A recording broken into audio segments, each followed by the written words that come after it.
राम राम नमस्कार। हम किरण उपाध्याय अपना चैनल पर रह सके बहुत बहुत स्वागत करतनी। आज बहुत सुंदर एगो देवी गीत सुनावतनी। माता रानी के दिन आवे वाला बा, तो चलिए सुनल जा, आनंद ली सबे। पसंद आई तो लाइक सब्सक्राइब जरूर करब सबे, शेयर करब सबे, सपोर्ट करी सबे। चलिए सुनल जा।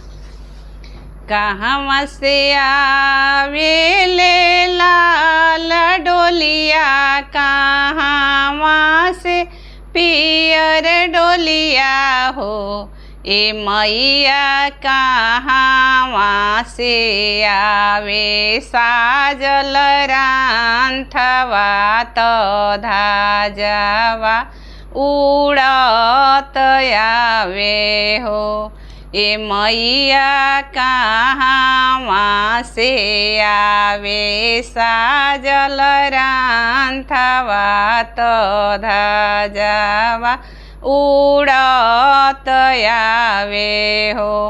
पूर्व से आवे ले लाल डोलिया, अवरु पियर डोलिया हो, ए मैया पश्चिम से आवे साजल रांथवा तो धाजवा उड़त आवे हो, ए मैया पश्चिम से आवे साजल रांथवा तो धाजवा उड़त आवे हो। कहाँ बैठइबो में लाल डोलिया, अवरु पियर डोलिया हो, ए मैया कहाँ बैठइबो साजल रांथवा तो धाजवा उड़त आवे हो, ए मैया कहाँ बैठइबो साजल रांथवा तो धाजवा उड़त आवे हो।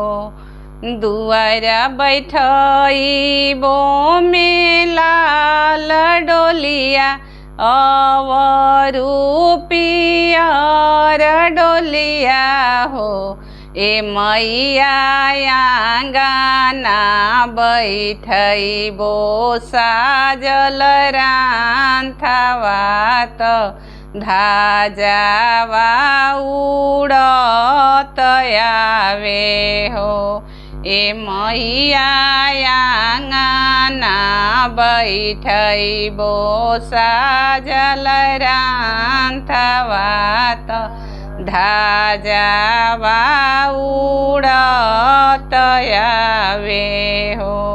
काई खियइबो में लाल डोलिया, अवरु पियर डोलिया हो, ए मैया काई खियइबो साजल रांथवा तो धाजवा उड़त आवे हो, ए मैया काई खियइबो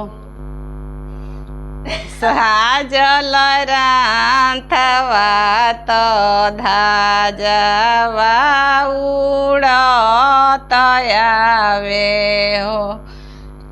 खोआ खियइबो में लाल डोलिया, अवरु पियर डोलिया हो, ए मैया खीरिया खियइबो साजल रांथवा तो धाजवा उड़त आवे हो, ए मैया खीरिया खियइबो साजल रांथवा तो धाजवा उड़त तो आवे हो। जय माता रानी।